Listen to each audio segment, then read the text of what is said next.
Welcome back to my channel, WWE Universe. The wait is over. The guessing, the rumors, the theories that have flooded social media for weeks all come crashing to an end right here, right now.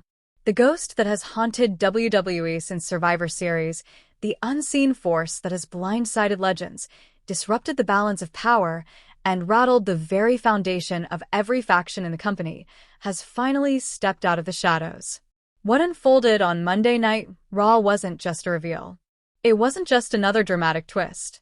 It was a seismic shift in the history of WWE, the kind of moment that sends shockwaves through every fan, every superstar, every commentator, and every storyline. This wasn't a segment. This was history tearing itself open. If you think you're prepared, you're not. If you believe you've seen everything WWE can deliver, think again. This is the start of an entirely new era, and you are standing at ground zero. Subscribe and hit that bell immediately, because what you are about to hear is only the beginning of a war that will reshape everything you thought you knew. Monday Night Raw carried a tension that you could feel through the screen, a strange electricity humming in the air from the very moment the show began. It was as if the entire arena knew something colossal was coming, something nobody could fully predict. Match after match passed, segments built upon one another, and each appearance from the Vision's enforcers added another layer of dread.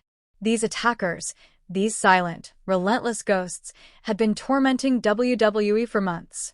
Their sudden ambushes, their brutal ambushes on top stars, and the chilling digital glitches had become a weekly ritual. Every time the lights flickered, every time the screens distorted, the crowd collectively held its breath. And tonight, after Braun Breaker and Bronson Reed steamrolled their opponents once again, the arena's atmosphere shifted from anticipation to complete unease. The lights didn't fall into the familiar glitching static.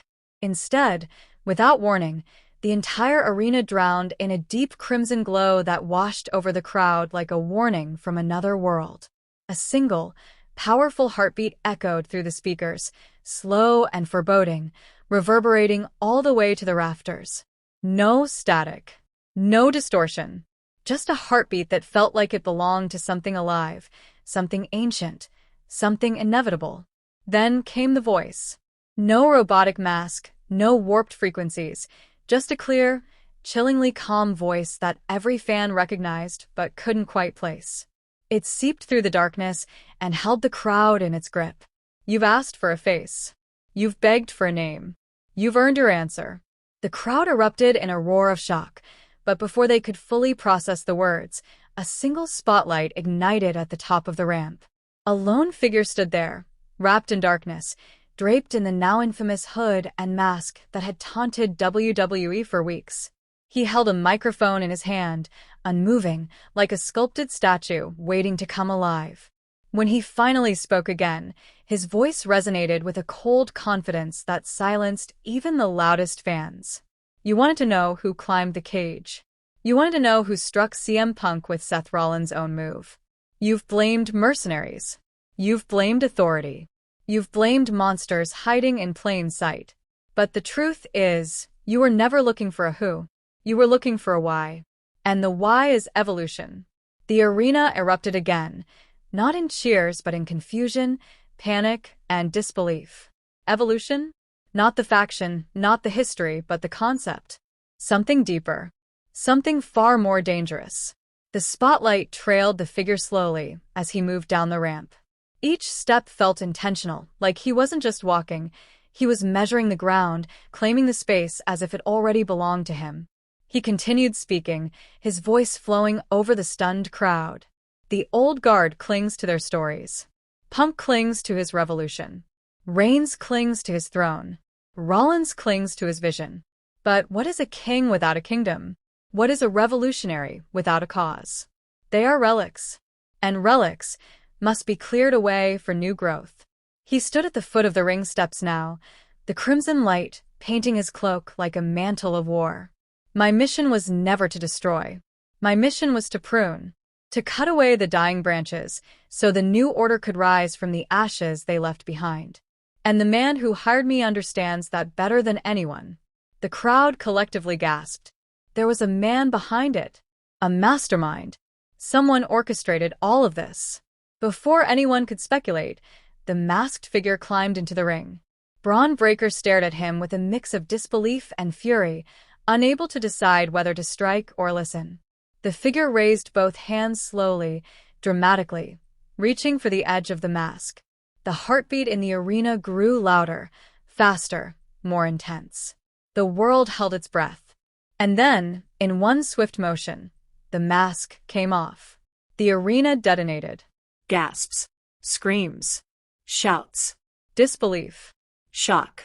Standing in the ring was Finn Balor, but not the Balor fans had grown accustomed to. This was a version of Finn Balor with a cold, calculating stare. His eyes burned with the certainty of a man who had orchestrated chaos with the precision of a general. His expression was one of total control, total confidence. The prince wasn't back. Something far more dangerous had taken his place. Every fan in attendance looked like they had witnessed a ghost materialize. Finn Balor, one of the most cunning, strategic minds in WWE history, had been the phantom attacker all along.